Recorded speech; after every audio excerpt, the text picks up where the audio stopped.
I'm all about equality on this channel, so I think it's only right that we do this list, but for women.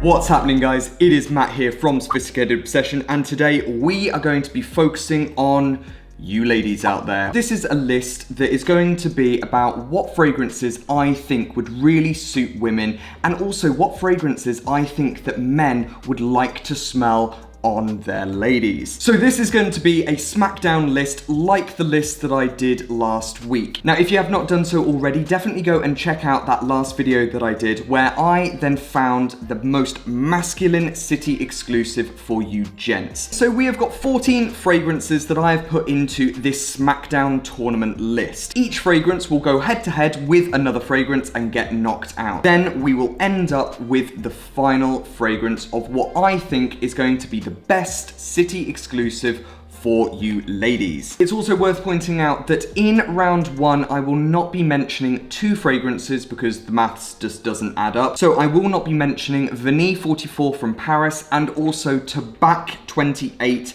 from Miami. Those two are going to be in round two. So here we are. This is the opening list. This is just automatically generated. I haven't fiddled with this in any way. So we are going to then find out what fragrances are going to be going into round two to meet Vanille and Tabac. Before we get into this, what I search for in a woman's fragrance. There are so many different fragrance profiles out there, and so it will be kind of difficult for me to then just go, it's definitely this type of fragrance. As you guys know, fragrances are very interchangeable. They might change with your mood or with the items that you are wearing or the setting that you are in, whether you're maybe going out for some drinks or maybe you're then staying in an office. Whichever the situation, it's going to then change what fragrance you then want to wear. Ideally, what I look for is maybe something that is a little bit floral or a little bit playful. Maybe there's some sweet elements going on in there. Also, I do quite like sort of the darker scents that are then a little bit sexy. So I'm kind of looking for a combination of those things. Right, all of my testers are sprayed. Let's get this done.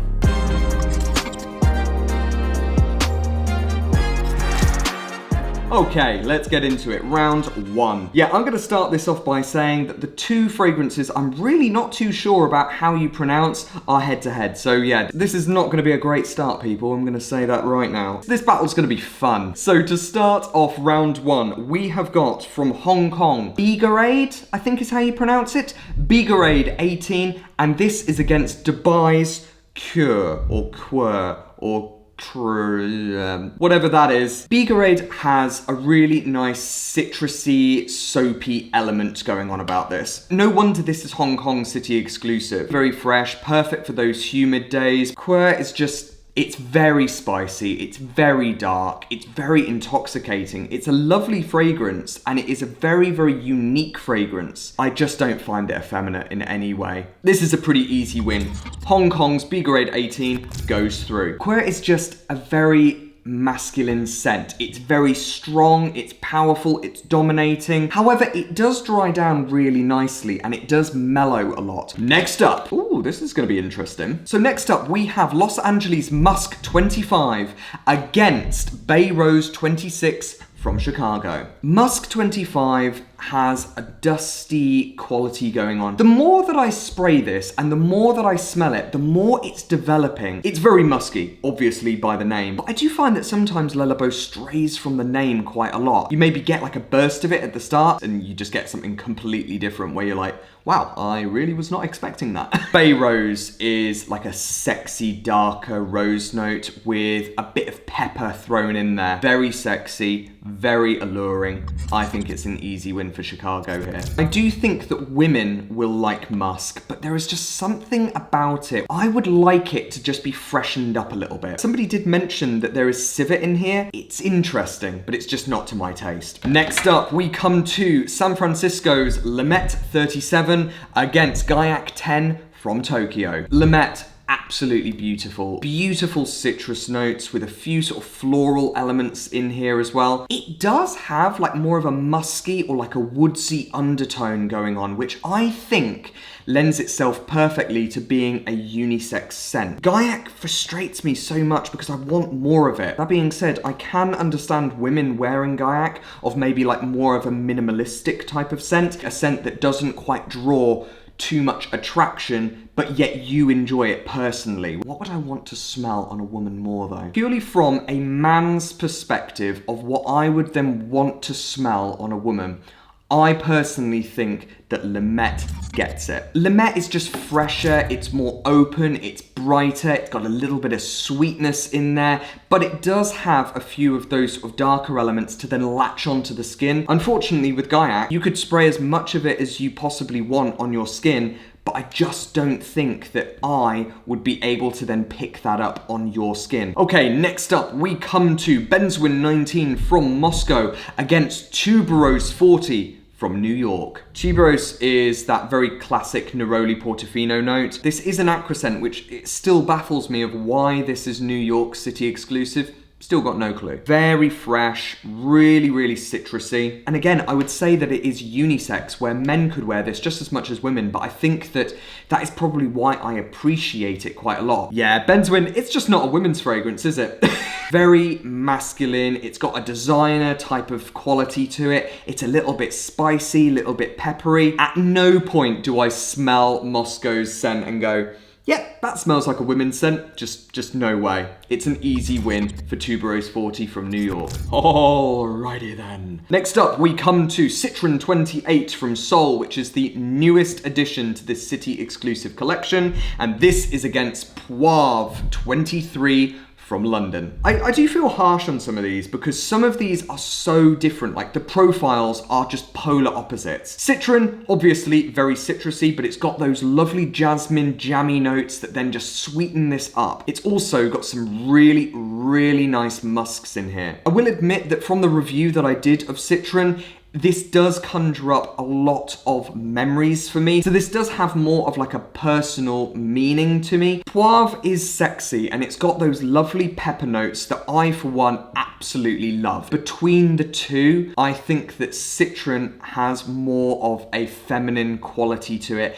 And it's also got a quality that I would then want to smell on women a little bit more. So it is going to be a win for Citron 28 from Sol. And the final battle in round one, we have Dallas's Aldehyde 44 against Amsterdam's Musterchen 30. Musterchen is just beautiful, but that is for me to wear it. Personally, I don't think that this is a feminine fragrance. Very woodsy, it's got a little bit of smokiness from some like patchouli. It's maybe got some floral notes somewhere. Aldehyde is more musky. It's got a little bit of a soapy quality going on, and it's like a really premium fabric softener. Considering that Aldehyde smells very subtle, it doesn't half last. Both of these scents, I think, are fantastic for longevity. But personally, for a women's fragrance, I think Dallas 44 gets it. Wow, I've just knocked out one of my favorites in the first round. How do you feel, Matt? Okay, and here we are. Here are the scores on the doors going in to round two.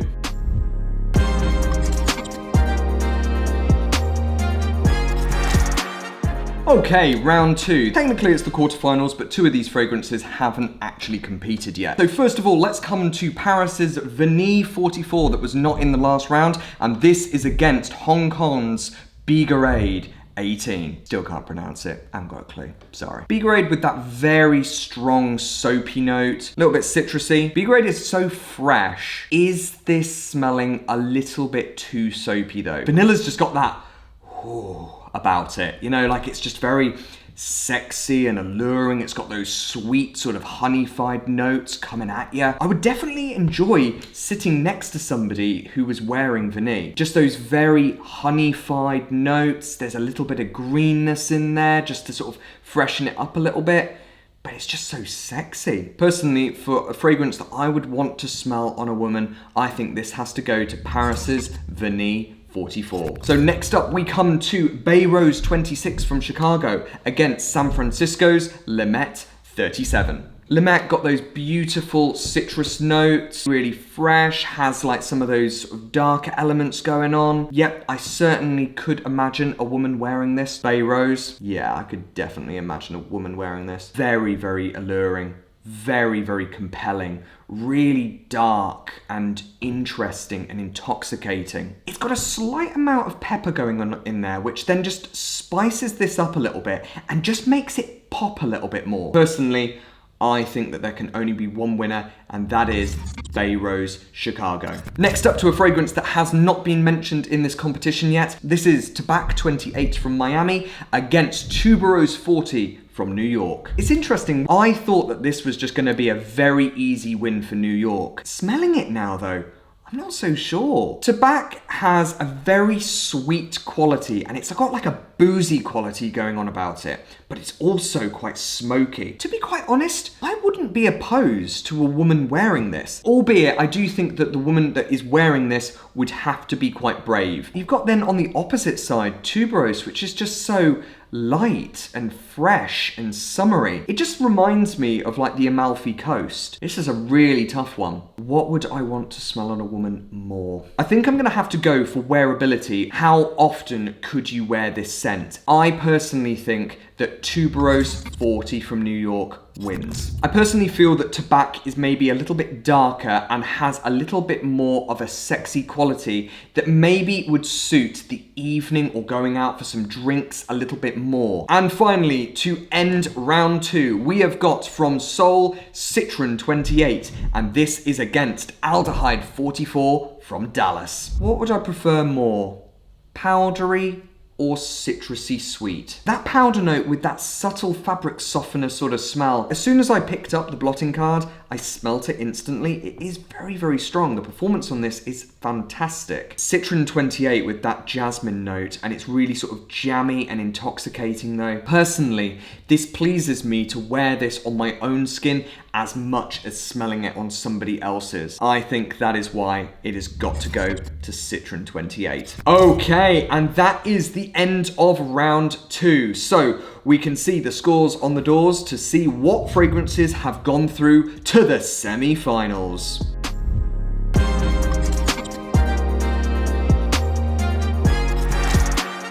I'm a little bit surprised at some of them getting knocked out quite early on. Kind of thought that maybe Limette would have got to the semi-finals. To be quite honest, I was a little bit surprised that Gaiac had then sort of disappeared quite quickly. But personally, I do think that the final 4 that we are left with are probably some of the most accessible fragrances for women. So the first battle to get into the final, we have Paris's Vanille 44 against Chicago's Bay Rose 26. Vanille 44 has got more of like a classic smell to this. Vanilla is what it's named after, and vanilla is what you get. Like, it's vanillic through and through. There is something telling me that this is maybe a little bit too simple. But I do have to remember that this is on a blotting card, so I'm probably not doing it that much justice. But smelling it side by side with Bay Rose, I don't know, I just feel like Bay Rose just gives something a little bit more. It's just a little bit spicier. Bay Rose projects like an absolute mother, whereas I think that Vanille 44 just sits a little bit closer to the skin. Now, yes, this is down to personal preference. Some people really like loud, brash fragrances that everybody on the street can smell, while others prefer more subtle fragrances where you have to get a little bit more closer and a little bit more intimate. Personally though, I prefer a fragrance that you can smell. So that is why I think that Chicago's Bay Rose should go into the final. There we go, that is our first finalist, but which fragrance is going to be meeting Bay Rose? Is it Tuberose 40 from New York or Citron 28 from Sol? This is quite a pleasing battle because both of these are fresh. So this makes the comparison maybe a little bit fairer. Tuberose has more of like an aqua quality. It's a little bit fresher, it's a little bit more water-like. I wouldn't say that it's got a saltier chord though. Citron has more of a jammy, sweeter quality coming from that jasmine. It's also got a few more musky notes that then make this just a little bit more depthy. Oh, this is so hard. Personally, I think that the fragrance that is going to last longer and the fragrance that is probably going to then get picked up on and enjoyed a little bit more is a fragrance that is maybe a little bit fuller and a little bit more well-rounded. Citron, I think, has enough muskiness and it has those really lovely jasmine notes that latch onto the skin and make this a perfect performer. So that is why Citron from Sol is going into the final. And there we go, people. We are into the final round of this Smackdown list. If you are enjoying this Smackdown list, make sure that you go and give this video a like to show your appreciation. Okay, the moment we have all been waiting for. The final.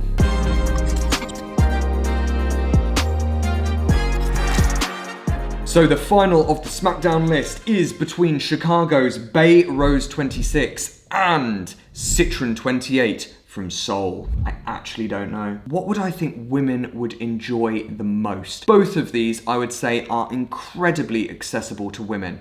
But what I find is that Bay Rose is more of like an evening noir type of scent, whereas Citron has more of a daytime quality. If it was just based on like sexy appeal or just like an evening scent, easy, it would be Bay Rose to win it. If it was more of like a daytime scent or a casual scent or maybe one that you could then wear to work, I think that Citron gets it. I think that Citron is just so sort of fresh, but it's got those really lovely musk notes to then just give it a little bit of something, just a little bit of body and a little bit of character. Guys, I hope you realize how difficult this decision is. I think I've got to kind of put my heart aside and go with my head here. The fragrance that I'm going to pick to win doesn't perform all that well on my skin, but I know that it would perform perfectly on somebody else's skin. That's why the winner of the women's Labo City Exclusive Smackdown goes to Bay Rose from Chicago. Personally, Citron is beautiful. It's killed me a little bit to then say that this isn't quite as good as Bay Rose. Bay Rose doesn't perform well on my skin. It kind of comes off a little bit winey and just a little bit fermented. However, I have smelt this on other people's skin and it has smelt incredible. It's just smelt so alluring and sexy, and I personally think that you could wear this to a variety of different settings. And there we go, guys. That is my list. I hope that you have enjoyed this, and I hope that you've just sort of taken it with, you know, a pinch of salt. At the end of the day, this is just a bit of fun. So if I knocked your favorite one out in the first round, please don't take it to heart, guys. As always, if you are really, really enjoying my content, then make sure that you hit us up on Instagram to see what we're getting up to on a day-to-day basis, because I upload on there more or less daily on like my stories and things like that. And if you are really enjoying the YouTube content, then it would make so much of a difference if you could hit that subscribe button and switch the bell icon to be notified. And that is it, boys and girls. Hope you have an amazing day, whatever you are doing, and I will see you in the next one. See you later, guys. Bye.